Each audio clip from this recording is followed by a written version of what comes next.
Hello, everyone. Welcome to another episode of the Data Standard Audio Experience. I'm your host, Catherine Tao, and today we have two representatives from NTT Data. We first have Lisa Woodley, the Vice President of Customer Experience, and we have Theresa Kushner, an AI analytics consultant. And today we're going to be speaking more about the big topic of women in data-driven tech industries. So welcome to the show, both of you. I'm so excited to have you both on the show today. Thank you for having us.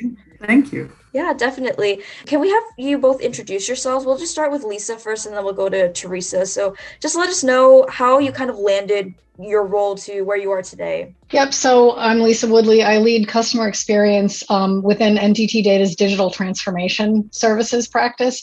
So as you can imagine, my job is very much to bring the human and the technology pieces together.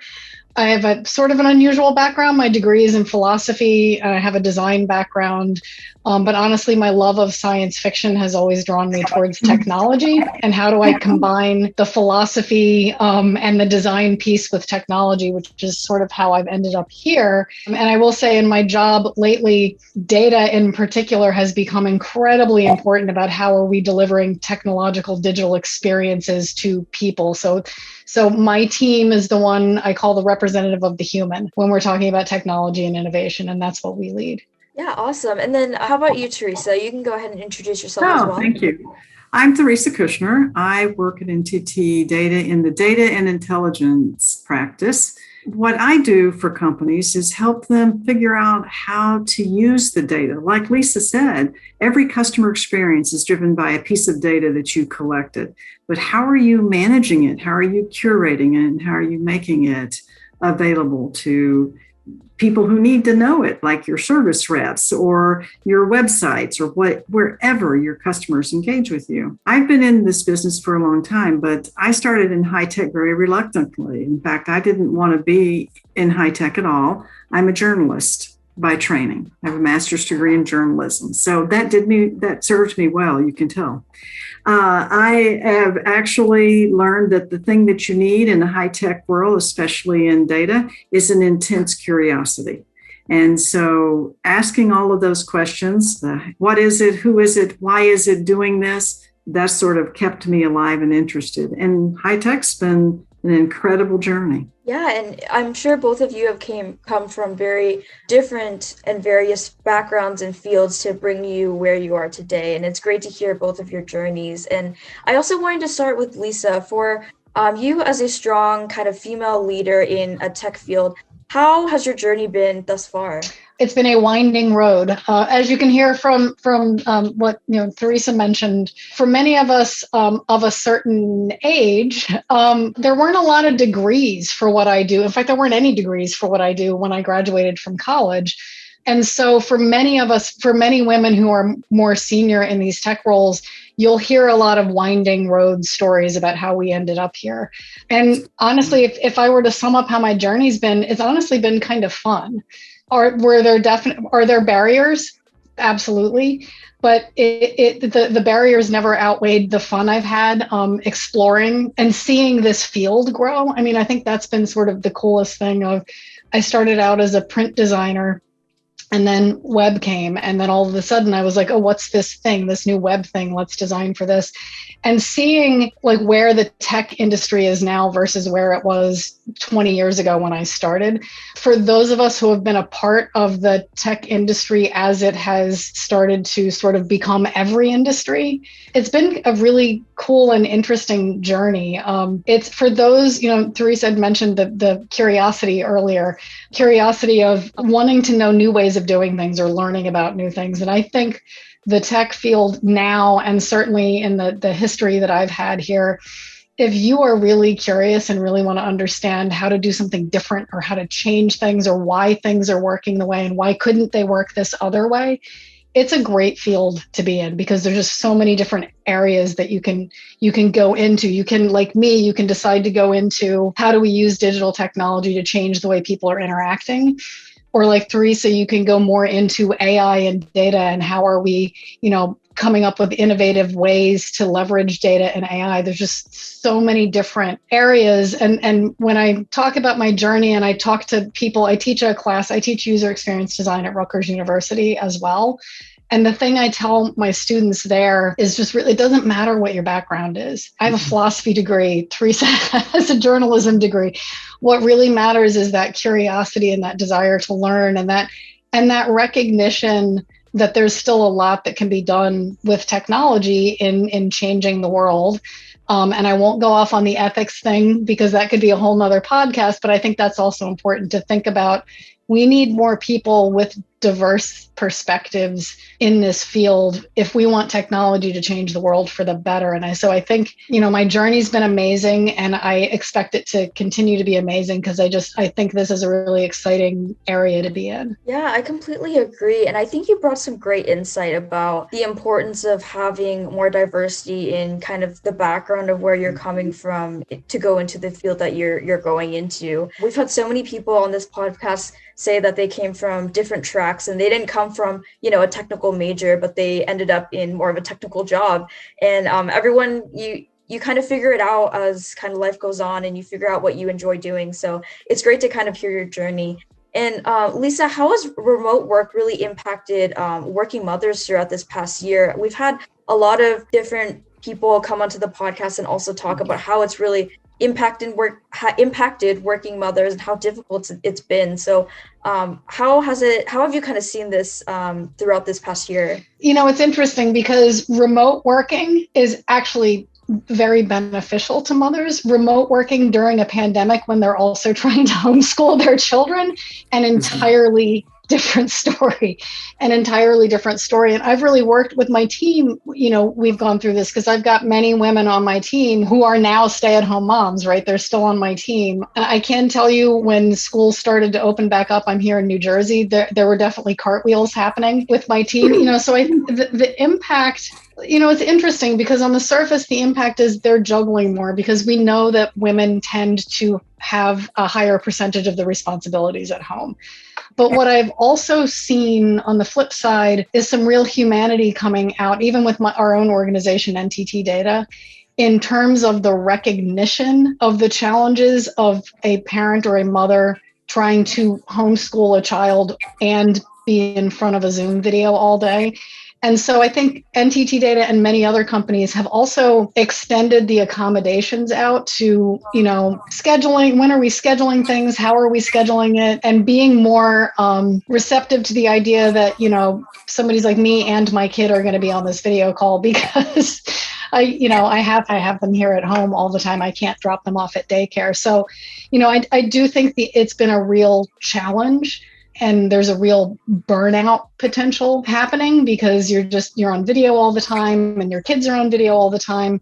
But I think I've been surprised at how many companies and quite frankly, sort of the norms of online video calls and things have shifted to help accommodate that. And I would actually say knowledge workers such as myself, it's definitely had an impact in terms of risk, but I think the bigger impact isn't in the people in our field. I think the real big impact is with people in the service industry where they may have still had to go to work and there was still nobody there. So you really kind of have to look across all that, but it's been a real impact on everyone. Yeah, definitely. It's really impacted, just as you have said, everybody in the world really, since this pandemic has been pretty crazy.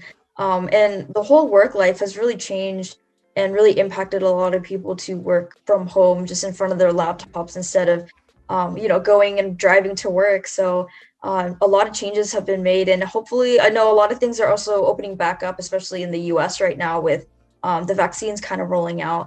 Now I wanted to kind of shift the conversation to Theresa now, and I wanted to hear more from you of how does your work kind of relate and complement Lisa's work in terms of just achieving your business goals? That's pretty interesting. I'd only been here a couple of weeks when somebody told me that somebody had responsibility for customer experience. So I went looking to see who that person was, to see how we could combine forces. And what's been really, really interesting and very dynamic, I think, is that Lisa picked up on immediately how much data was needed. And we've been doing some experiments with digital humans and digital twins far beyond what most people think of as part of the customer experience. So she's been a great partner when it comes to that, and in being able to understand what the dynamic is and how you make it better with the use of data. I'm sort of a data hound. I had a boss once that called himself a data dog.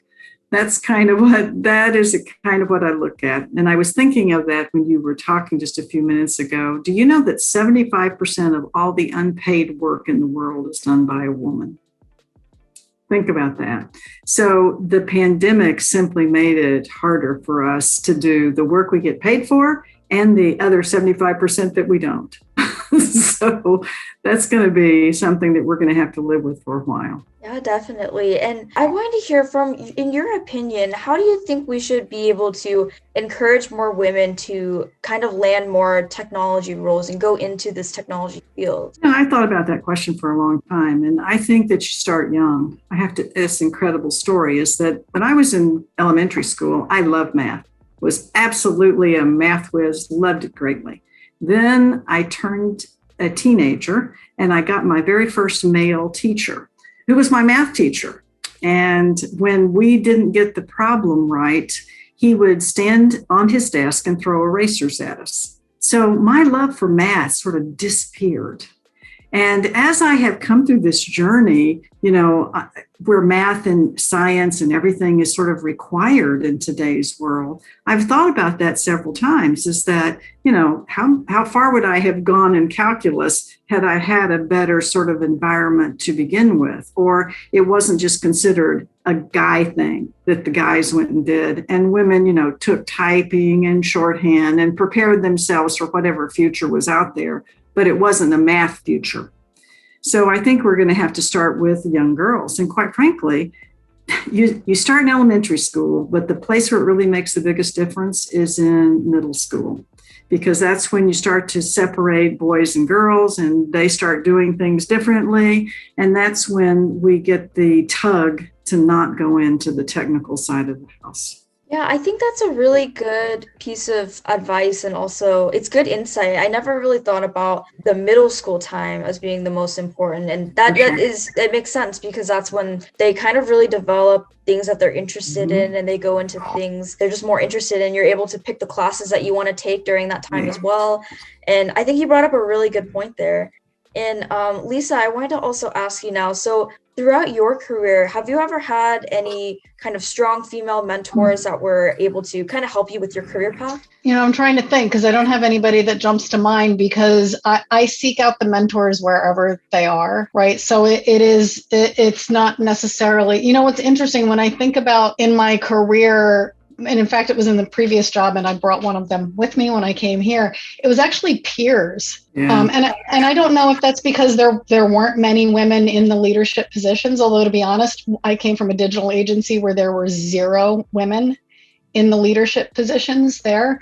But there were three of us that, we've joked, it was 3 women at this place that had sort of strong personalities, is how people would describe us. And we really started to rely on each other, right? So we would rely on each other for the gut checks of, was I a insert name here that is most strong women get called at some point in a meeting if they're being really forceful. And so to even have a peer to go to say, was I right? Was that, have them be like, yes, that's absolutely right. You have to keep pushing. So I would encourage people. It's great if you can find a mentor, but sometimes, especially depending on what field you're in, it's hard to find that mentor that's a strong female mentor if you're a female in that sort of fish out of water role. But then look to your peers and form almost that support group where you can mentor each other to overcome some of the adversity that unfortunately is still out there. Yeah, I really like that. It's just also looking towards your colleagues as well and seeing the support that you have and any questions that you may have. So great insight there. And the last question I wanted to ask is going to be towards Theresa, just to kind of wrap up the conversation. And so how can companies encourage or adopt practices to have more diversity within their different organizations? I came from Silicon Valley, where this was the biggest conversation you could have in 2015. I also worked for VMware, and I thought about this for a long time too, because we took the idea of a women's council to the executives at VMware trying to get diversity. And we learned a lot of lessons along the way, one of which was it's got to start at the top. The CEO and the board of directors have got to say that diversity is important and believe it. Not just say it, and not just sort of act like it. They actually have to believe it. If they don't, then everyone will know that's a sham and it doesn't succeed. And I have to tell you, it is really, really hard to change the numbers, to go from 12% women in executive positions to 20% or 30%. That is hard to do. So you have to do three very important things. You have to recruit, diversify your recruiting as much as possible. And then once you get them there, you have to promote and retain them in the same diversified manner. What we often forget is that we think, we got to get them in here. We got to hire them. We got to go find, all of the diverse colleges out there and hire people from those colleges. Okay. But if you hire them into an environment where they're not going to be successful because it's not a diverse environment, or they can't see someone like themselves in that same position, you're going to lose them. So you've gone to all of that effort for nothing. So it's really three phases. You got to get them, you've got to keep them, and you've got to promote them. You've got to make it worthwhile for being there. I think one of the biggest eye-opening things that I saw in helping to establish that program was that the executives were wondering why we were losing so many women. Women were leaving at a rate that they thought they didn't kind of like that because it was reducing it. For every woman we hired, another one left. And so the numbers never changed. And they said, well, it's probably because women, it's in their mid-career, they're having kids and they're going home and raising those kids. That was what the executives thought. So I called every woman that left over a period of time and asked her why she was leaving. And to a person, the number one reasons they left were lack of opportunities. They left because they didn't get an opportunity to show their skill set, and no one was asking them what their skill set was. And women weren't yet used to presenting themselves to say, I've got that skill set. I can be that vice president or that senior vice president. And that was important. Yeah, and following up to that, how do you think a woman in tech should be able to kind of showcase their skills to maybe a higher up? Should they be kind of having that conversation with their managers, saying that what their end goals are and showing their skills? Or how do you think a woman should kind of approach this kind of conversation? Oh, absolutely. You should have that kind of conversation with your manager all the time. Remember this one thing, that every decision about your career is made in a room where you're not present. So if your manager doesn't know what you want and doesn't have a clue as to what your goals are, how can that person represent you in a room where the decision will be made about your career? Yeah, great piece of advice. And I wanted to thank Lisa and Theresa for both joining us today on the Data Standard episode. And where can everybody find both of you online just to be able to connect with both of you? I'm on Twitter. I'm at Lisa Woodley, so that's pretty easy. And then if Lisa Woodley at NTT Data on LinkedIn. So either of those two places. And then the oddly named lisawoodley.com is my website that has some of the articles that I've written. That's right. I have at T Kushner on twitter.com and Theresa Kushner on LinkedIn as well. And I have a website on Theresa Kushner as well. I have written 2 books, so you can go to Amazon as well. Yeah, that's awesome. And to our audience, for more information on the Data Standard, you can find us at www.datastandard.io, as well as on our LinkedIn and YouTube channel. And I wanted to once again thank both of you so much for joining us today. It was such a pleasure to just hear more about your experiences as women, strong female women in tech. And thank you so much for being on the show today.